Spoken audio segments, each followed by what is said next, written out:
Free speech, for me, but not for thee. Hi, thanks for watching today.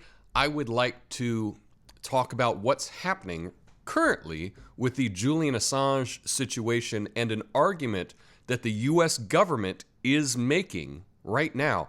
And it's quite an interesting argument. It's not based on the law that I can see. And I have a fancy microphone, so that makes me an expert.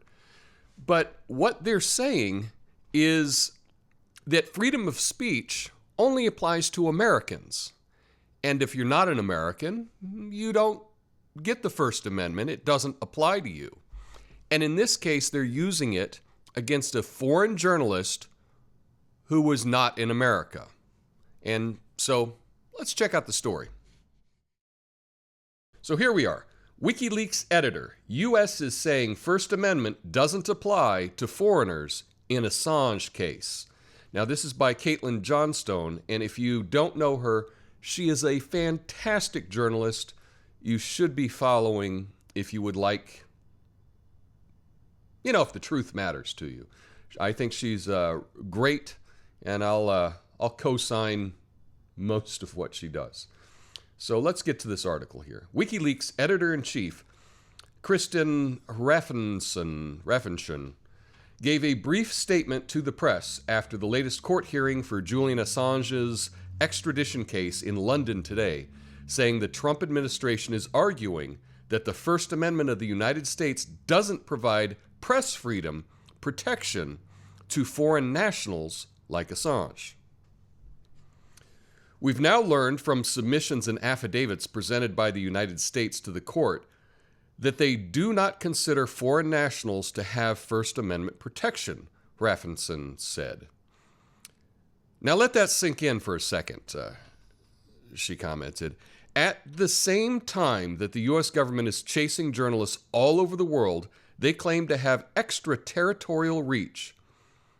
They have decided that all foreign journalists, which include many of you here, have no protection under the First Amendment of the United States. So that goes to show the gravity of this case. This is not about Julian Assange. It's about press freedom. And that's a crazy thing to even try to make the case. Julian Assange is not American. And they're trying to extradite him to America for publishing things when he wasn't in America. He's not an American. I don't understand how anyone can think that the U.S. now has permission to go arrest a journalist and charge them, even if they've never been to this country. It seems insane to me, but let's go back to the story. This prosecutorial strategy would be very much in alignment with remarks made in 2017 by then CIA Director Mike Pompeo. Quote, Julian Assange has no First Amendment freedoms. He's sitting in an embassy in London. He's not a U.S. citizen, Pompeo told the Center for Strategic and International Studies. That, like nearly every sound which emits from Pompeo's amorphous face, was a lie. The First Amendment is not a set of special free speech privileges that the U.S. government magnanimously bestows upon a few select individuals. It's a limitation placed upon the U.S. government's ability to restrict rights that all persons everywhere are assumed to have. Journalist Glenn Greenwald, who is himself now being legally persecuted by the same empire as Assange, under an indictment which Hrafnsson in the aforementioned statement called, quote, almost a carbon copy of the indictment against Julian Assange, unquote, also denounced Pompeo's 2017 remarks. And he said, quote, the notion that WikiLeaks has no free press rights because Assange is a foreigner is both wrong and dangerous, Greenwald wrote at the time. Quote, when I worked at The Guardian, my editors were all non-Americans. Would it therefore have been constitutionally permissible for the U.S. government to shut down that paper and imprison its editors on the ground that they enjoy no constitutional protections? Obviously not.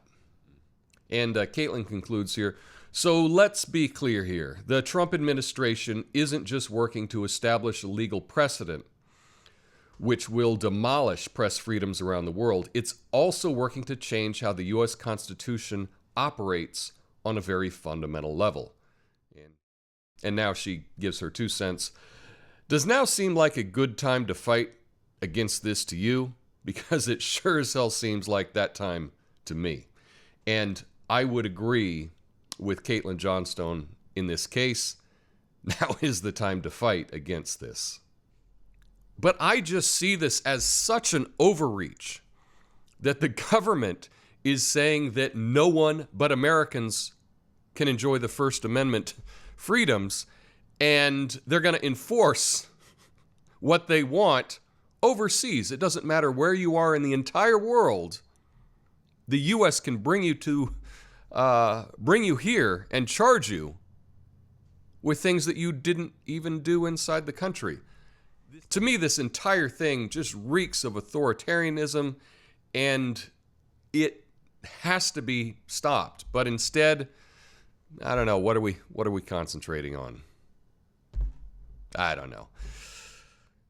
Now, if you like this video, be sure to give it a thumbs up, share it with someone else, and let me know your thoughts in the comments. Peace.